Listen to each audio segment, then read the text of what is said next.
गाँव में पुराने जंगल में कालू कौवा तुन्नू रहते हैं। तुन्नू चिड़िया कालू भैया क्या बात है, बड़े उदास हुए बैठे हो।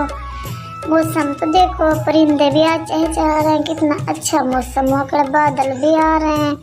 कालू भैया कुछ तो बोलो। कालू मन ही मन में उदास हुए बैठा था, मोटी मोटी आंखों से देखे जा रहा था। तो तुन्नू ने कहा, कालू भैया मैं अब घर को जाती हूँ। ये कहकर तुन्नू भी घर को चली गई।